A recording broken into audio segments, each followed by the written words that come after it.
Caros amigos e amigas fãs do esporte, sejam todos bem-vindos ao programa Na Marca da Cal, programa que vai tratar de esporte para você apaixonado pelo assunto.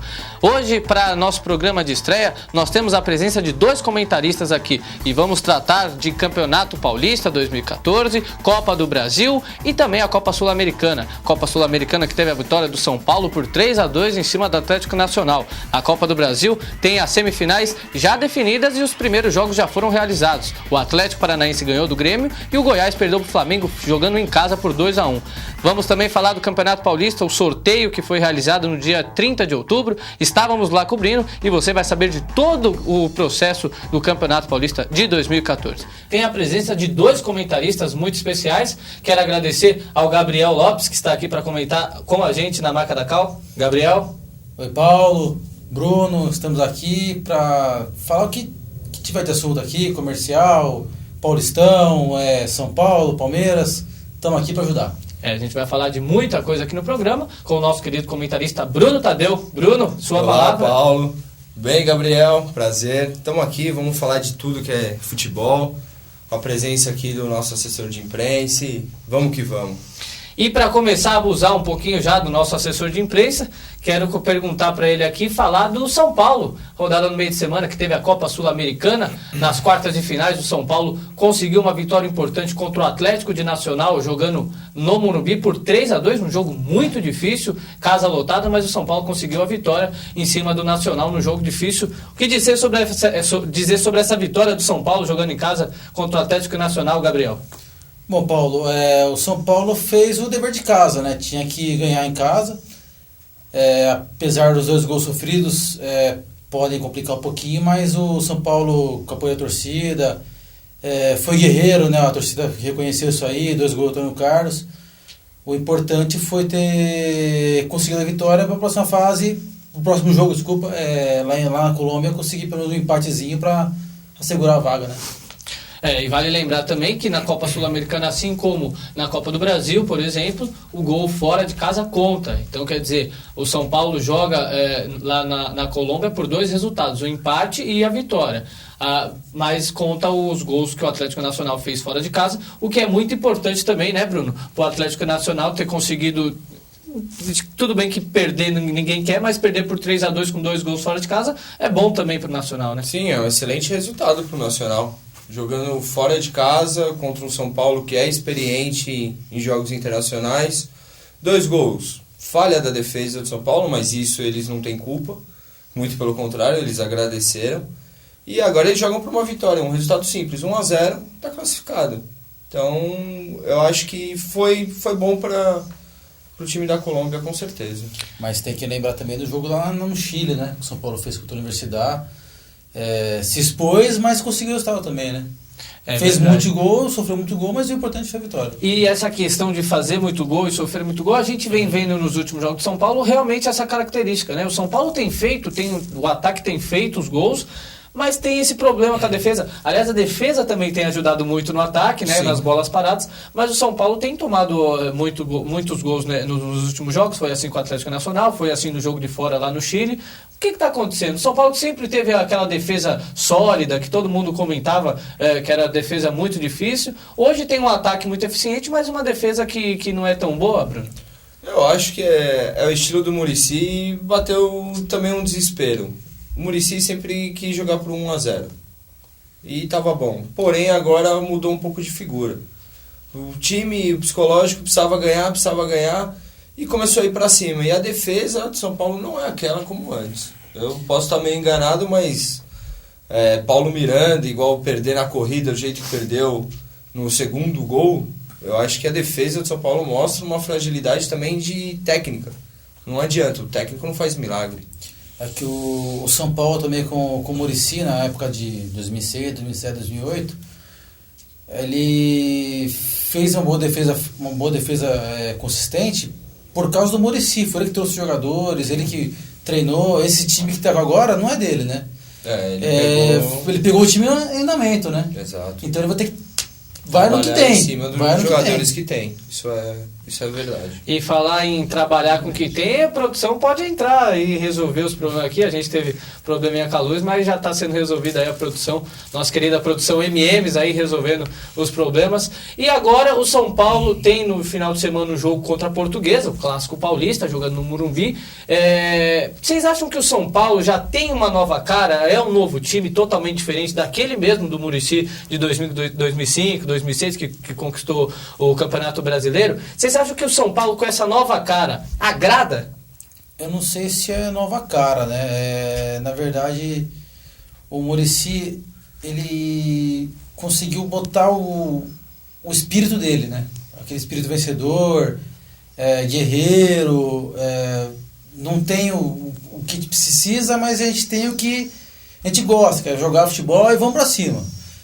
Ele não conseguiu botar o time que ele gosta de treinar, né? Que é aqueles que tem os 3 zagueiros, bola pra frente.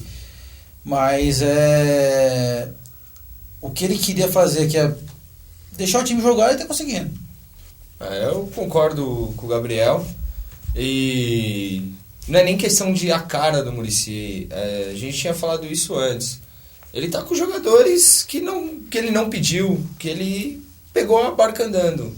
Então, o São Paulo tá com uma cara totalmente diferente de São Paulo. Pode ver a própria torcida chamando o time de guerreiro, tudo. O São Paulo nunca teve esse espírito, os jogadores não são desse perfil, entendeu? São jogadores habilidosos, são jogadores que jogam bola, tudo. E esse time tá totalmente diferente. Tudo por causa do psicológico, tudo por causa da sequência do brasileiro. Isso modificou a cara do São Paulo. Esse foi o mérito do Muricy, na verdade, né? Ele que resgatou essa parte Sim. psicológica do time, né?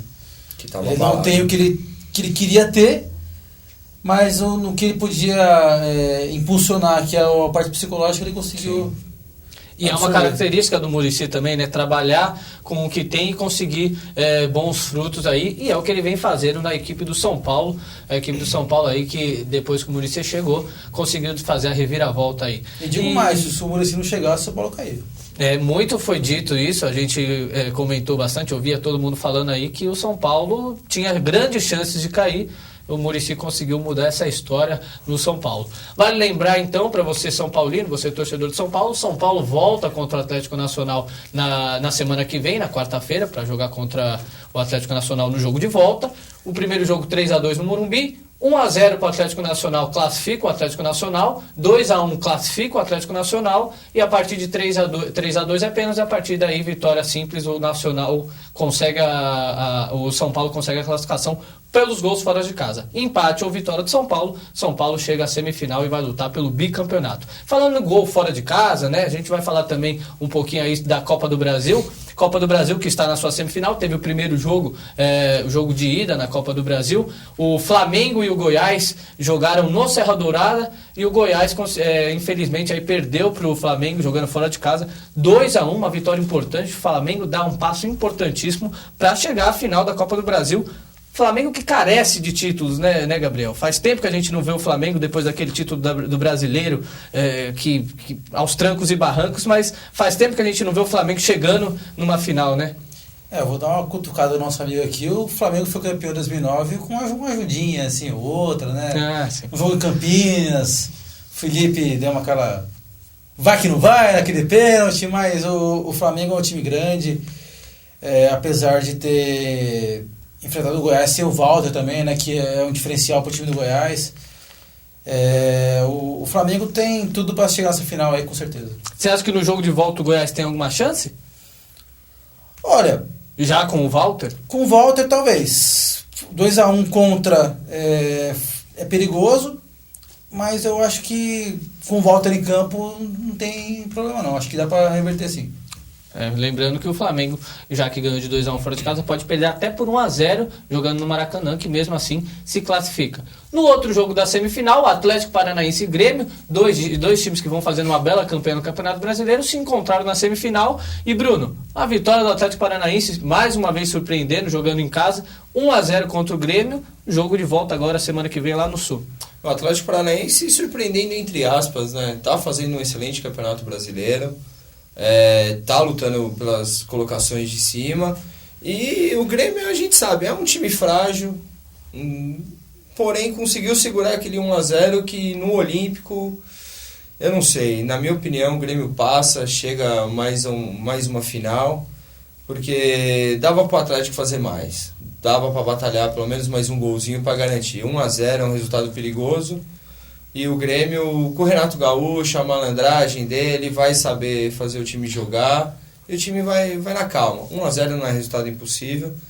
E com certeza o Grêmio vai chegar mais uma final. E digo mais, com o Flamengo. O Goiás não aguenta, não. No Maracanã não aguenta. Tanto que o Grêmio tem a volta do Barcos, do Kleber e do Vargas. Do Vargas desfalcado, né? 6 atacantes. E lembrar também que o Dida foi escolhido, foi considerado aí o melhor jogador da partida, pra você ver como foi intenso o ataque do Atlético Paranaense, que jogou muito melhor do que o Grêmio. O Grêmio não conseguiu chegar, mas o Dida salvou aí o gol do Grêmio, e aí levou essa derrota pro Sul. Agora o Grêmio, com uma vitória simples, vai para os pênaltis. Uma vitória a partir de 2-1 para o Grêmio classifica o Atlético, e 0-0 é do Atlético, ou qualquer vitória do Atlético também classifica o Atlético para a final, que seria inédita, o Atlético que nunca chegou. E para falar do Campeonato Paulista que teve o seu sorteio realizado para definir os grupos de classificação para o torneio de 2014, o Campeonato Paulista já definido. A gente pôde ir até a federação para acompanhar os sorteios. O nosso querido Bruno Tadeu estava lá para acompanhar os sorteios do Campeonato Paulista. Queria primeiro, antes de falar das chaves aqui, Bruno, saber como é que foi essa organização aí do Campeonato Paulista, que vem crescendo ao longo dos anos, né? Foi um sorteio padrão FIFA. Eu diria, bolinha pra cá, bolinha pra lá, cabeça de chave, tudo bonitinho. Algumas gafes da Federação Paulista, né, maltratando o nosso português. Mas, tirando isso, tava boa a organização, todos os representantes lá, imprensa, todo mundo cobrindo. Tem tudo para ser um grande evento em 2014 do Campeonato Paulista. É verdade, o Campeonato Paulista aí que teve uma bela festa para fazer os sorteios do grupo. E para falar a verdade, aí eu pude acompanhar algumas imagens aí. Mandar um abraço aí para a moça do sorteio lá, a esposa do Carol Galã. querido. Grande Carol. Uma bela apresentadora, viu? Pode vir aqui no nosso programa, tá convidada a Carol para fazer os sorteios aqui com a gente também. Então, ficou definido para você aí que está assistindo o programa, vou explicar resumidamente. Ficou definido então que o Campeonato Paulista vão ser 4 grupos. Grupo A, B, C e D. Desses 4 grupos, 4 cabeças de chave estavam no primeiro pote. Os 4 grandes, Palmeiras, Corinthians, São Paulo e Santos.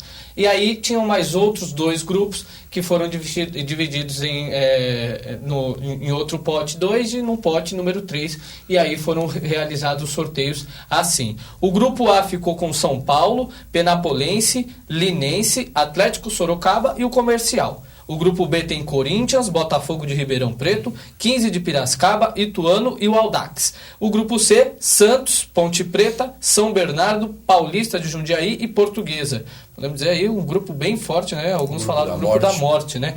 E o grupo D, Palmeiras, Mojimirim, Bragantino, Oeste e Rio Claro. Só para vocês entenderem, desses grupos, por exemplo, no grupo A, São Paulo, Penapolense, Linense, Atlético Sorocaba e Comercial, ninguém se enfrenta desse grupo. O São Paulo vai enfrentar os integrantes do grupo B, C e D. São 15 rodadas, os 2 melhores de cada grupo se classificam para as semifinais. É isso mesmo, Gabriel?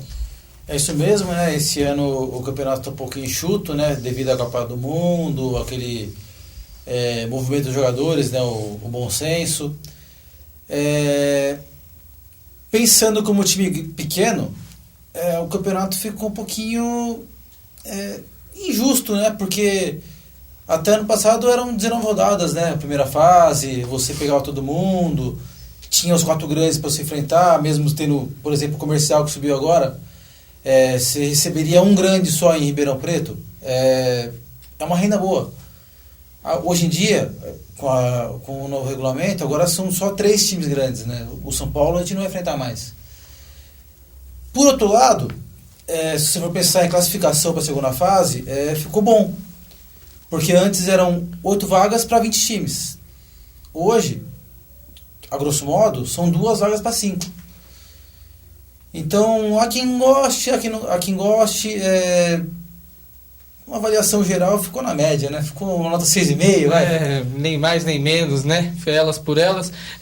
Brunão, você que foi lá, acompanhou o sorteio, viu toda a organização do campeonato, o que você achou dessa nova fórmula do Campeonato Paulista, que o presidente Del Nero disse que essa fórmula, esse novo método do campeonato vai ficar mais atraente o campeonato. Você concorda? Eu sinceramente eu não concordo. Eu acho o Campeonato Paulista, do jeito que tá, não acho legal. Eu acho 15, né, cara? Não, mas eu acho que 15 rodadas, muita coisa, ou até 19 rodadas do jeito que tava, muita coisa. Por exemplo, o Campeonato Paulista tem início para 18 de janeiro. 19. E 19 de janeiro, os clubes vão voltar e vão ter o quê? 10 dias de pré-temporada. O preço do ingresso, ele mesmo falando, um mínimo de R$40. Isso é um absurdo. E como é que você vai para um campeonato, vai prestigiar, vai tudo, sendo que você não vai ter seu time estruturado, você não vai ter um ingresso legal, um preço legal. Eu acho que tá tudo bem, é um ano atípico de Copa do Mundo, como ele mesmo disse. Mas, por lei, esse campeonato tem que vigorar ainda mais um ano. Essa fórmula mais um ano. Então, a gente vai saber a real desse modelo em 2015. Como é que vai ser? Bem planejado isso. E essa turma do Bom Senso Futebol realmente vai mudar muitas coisas que precisam. Só que, só um recadinho. Paulo André, vamos esquecer um pouco esse bom senso, vamos jogar bola. Vamos prestar atenção mais no seu trabalho e depois a gente vê essas questões. Até, só um parênteses também. Fica à vontade. O bom senso de estar pensando em uma restauração do futebol brasileiro, né? Até louvável, né, a atitude deles. Mas pensando até, vou puxar um pouquinho de novo a sardinha para o time pequeno, também tem que pensar um pouquinho no time pequeno. O Bruno falou que um campeonato com 19 rodadas é muito longo. Um campeonato com 15 rodadas é muito longo também, mas essa cabeça é de um time grande, né? Sim. Se você for pensar para um time pequeno que depende disso, é uma Copa do Mundo para ele, a batalha que foi, por exemplo, né, mais uma vez puxando o comercial, a batalha que foi subir da 2 para 1, e você depender desses jogos para você sobreviver um ano inteiro, porque você vai ter 2-3 meses de exposição e competição de alto nível para 12 meses no ano. Eu concordo. É complicado, eu sei. Eu concordo é difícil, com você. mas eu estou só puxando para o nosso lado. Eu acho que a federação deveria pensar em algo para os times do interior. Como ontem mesmo eu presenciei, eu mesmo escrevi no blog e tudo, o interior foi durante muito tempo nosso celeiro de craques. E ainda é. Então, cadê a nossa federação para cuidar dos nossos jogadores, para cuidar dos nossos times? A federação ganha milhões e milhões para o quê? Para um clube do interior viver com uma cota pequena o ano inteiro, sobreviver no Campeonato Paulista? Isso daí que não pode. Isso daí que a gente tem que começar a olhar um pouco mais esses jogadores, um pouco mais esses clubes. E não, Corinthians, São Paulo, Palmeiras, Santos, sobrevive aí com as próprias pernas. Agora, o interior, e até mesmo, não vou longe, a Portuguesa sofre. Então, a federação tem que dar um auxílio maior. É isso que eu acho. E a federação também, acho que a federação, de vez em quando, numa situação de, por exemplo, os 4 grandes, se a federação pudesse escolher, seria sempre os 4 grandes nas semifinais, por causa de dinheiro. Então a federação deixa um pouco de lado os times pequenos mesmo, para esperar, né, para ter o resultado financeiro que eles tanto almejam, os 4 grandes na final, na semifinal, para que eles consigam o dinheiro.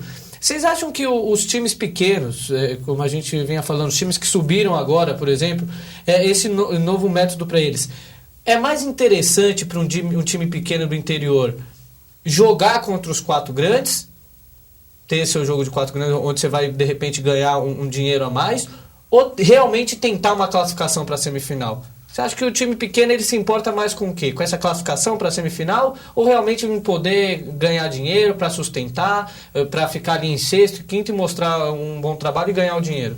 Eu falo pelo ano passado, que foi o comercial em 2012. Depois de 25 anos ele voltou para a primeira divisão do Campeonato Paulista.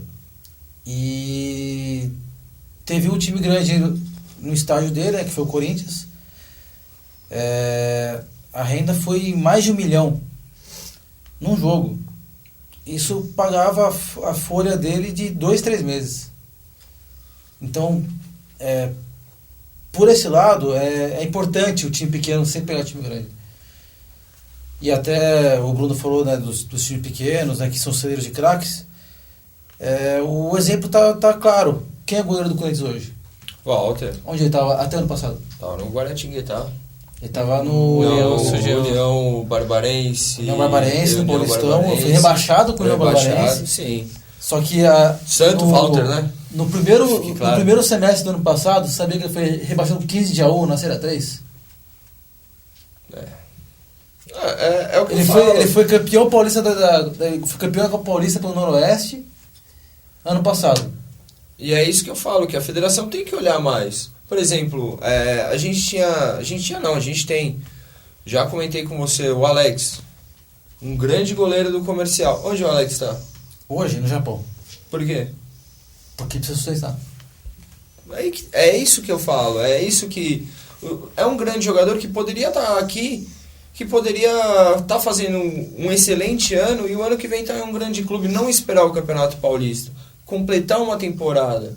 É isso que a gente vê da federação, que poderia contribuir mais com os clubes, ajudar mais, fazer campeonatos mais competitivos, melhores organizados e tudo mais. Atraentes, né? É isso que a gente estava conversando antes do programa, né? Hoje, para um time pequeno sobreviver, é interessante ele ter um calendário anual.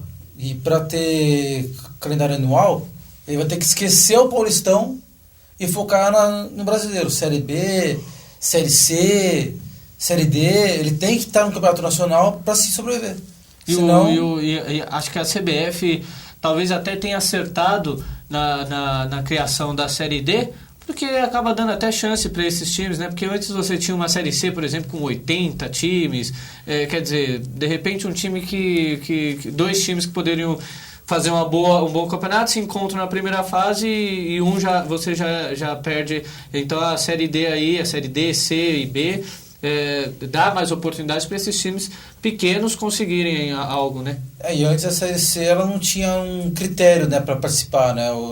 Os times eram convidados.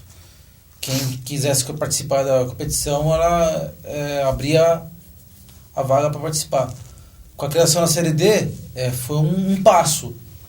Mas ainda faltam 2, 3 passos para os times pequenos conseguirem dar uma guinada mesmo para sustentar os times grandes, até para revirar jogadores, ter boas rendas e bons campeonatos, que é o mais importante para o torcedor, né? E a gente fala mesmo do Campeonato Paulista, não só o Campeonato Paulista revela a grandes jogadores no interior. Nós temos no Campeonato Carioca times como o Bangu, Resende, que fazem boas campanhas e que os times grandes pegam. O time do Corinthians é um grande exemplo isso, quando o meio de campo do Corinthians era Paulinho, era Ralf, o Felipe mesmo, que hoje está no Flamengo, veio do Bragantino. Quer dizer, o campeonato precisa se estruturar até para os times grandes conseguirem a gente ter primeiro um campeonato competitivo, um campeonato atraente, um campeonato onde leve o torcedor para o estádio, porque é isso realmente que importa, e para que seja bom para todos os lados, né? Ambos consigam os benefícios que almejam, né? Exatamente. Os times grandes eles não gostam desse tipo de competição porque é muito desgastante, não é atrativa, não atrai torcedor. Só que eles também têm que ter uma consciência que é esse tipo de competição que dá cancha para os jogadores que têm menos expressão, que eles vão atrás. O Romarinho é um exemplo disso. O Paulinho estava esquecido no Audax, ele estava na Polônia, achou no Bragantino lá. Ralf no Barueri. Tem inúmeros exemplos. Enfim, os times grandes também precisam ajudar os pequenos nesse tipo de situação.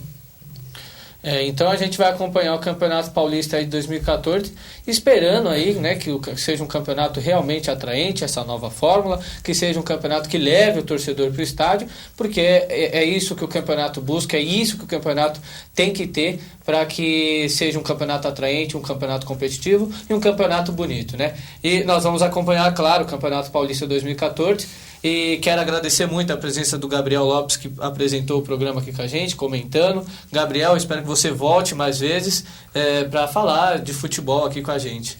Dia de Ribeirão Preto, né? Viemos aqui, a convite de vocês, né? Pô, fiquei agradecido demais, né? O Bruno fez o contato, conheci você hoje para falar do comercial, do Paulistão, enfim. Sempre que tiver disposição, só contar com a gente. Ficou devendo a camisa do comercial, mas a próxima vez que estiver aqui eu trago com o maior orgulho. Nós vamos cobrar. Agradecer também, muito obrigado, Gabriel. Agradecer também ao nosso querido comentarista já da casa, Bruno Tadeu, que comentou aí hoje o Campeonato Paulista com a gente, a rodada do meio de semana. Bruno, muito obrigado. Eu que agradeço, mais um programa fazendo junto. E agradecer o Gabriel, veio de Ribeirão, teve a paciência de estar aqui com a gente, debatendo futebol, principalmente futebol do interior, para vocês também terem uma noção o que se passa no interior do futebol, principalmente paulista, que foi o que a gente comentou, mas o que a gente pode melhorar, dando opinião, como o Marco Paulo Del Nero falou. Você tem sua opinião? Traz aqui que a gente senta e conversa. E é isso que a gente está tentando levar. Sempre respeitando o futebol e fazendo com que o futebol cresça, porque é disso que o brasileiro gosta e a gente também, não é verdade? Quero agradecer muito a atenção de todos vocês que acompanhou o programa Na Marca da Cal hoje. A gente volta na próxima semana, vamos falar muita coisa ainda na Marca da Cal e você vai ouvir esse nome por muito tempo.